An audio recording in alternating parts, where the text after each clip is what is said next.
Shalom saudara, firman Tuhan bagi kita saat ini terambil dari Amsal 15 ayat 29. Begini bunyinya, Tuhan itu jauh daripada orang fasik, tetapi doa orang benar didengarnya. Sekali lagi, Tuhan itu jauh daripada orang fasik, tetapi doa orang benar didengarnya. Haleluya. Bagian pertama dari ayat 29 ini mengatakan Tuhan itu jauh daripada orang fasik. Kalau kita fasik, kita orang yang tahu kebenaran, tapi kita tidak peduli dengan kebenaran. Kita mengerti atau kita paham apa yang baik bagi Tuhan, tapi kita tidak peduli dengan apa yang baik bagi Tuhan itu. Justru kita peduli dengan apa yang baik menurut kita. Kita hanya mementingkan keinginan kita hanya mengikuti keinginan kita ini orang fasik, ya.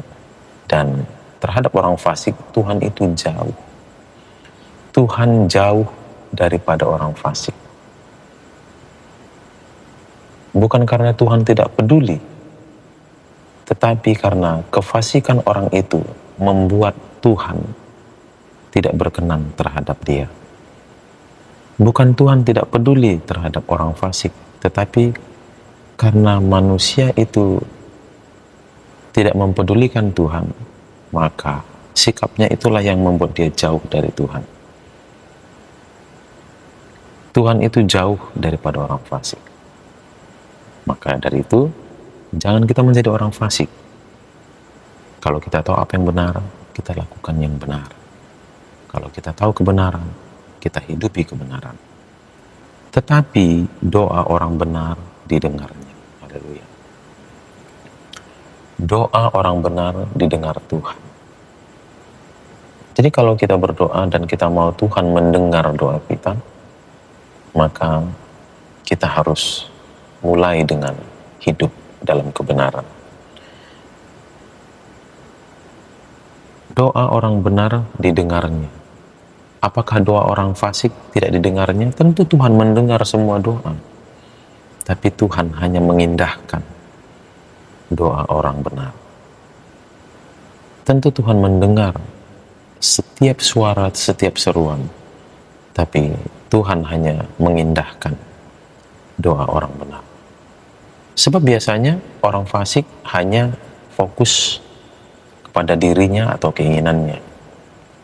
Ya, self-centris atau egosentris, itu orang fasik. Tentu Tuhan tidak mendengarkan atau tidak mengindahkan doa orang-orang seperti ini. Tapi orang benar itu pasti proyeksi hidupnya itu adalah Tuhan, kerajaan Tuhan dan kebenarannya. Maka pastilah doa, permohonan, seruan orang-orang benar ini tidak self-centris, tidak egosentris. Doa, harapan, seruan, permohonannya pun pasti itu bersesuaian dengan kehendak Tuhan. Maka dari itu sangat benar bahwa doa orang benar didengar Tuhan, diindahkannya. Maka dari itu mari kita menjauhkan diri dari kefasikan dan melatih diri untuk terus menjadi orang benar. Orang benar berarti orang yang memiliki kebenaran, orang yang menghidupi kebenaran dengan setia.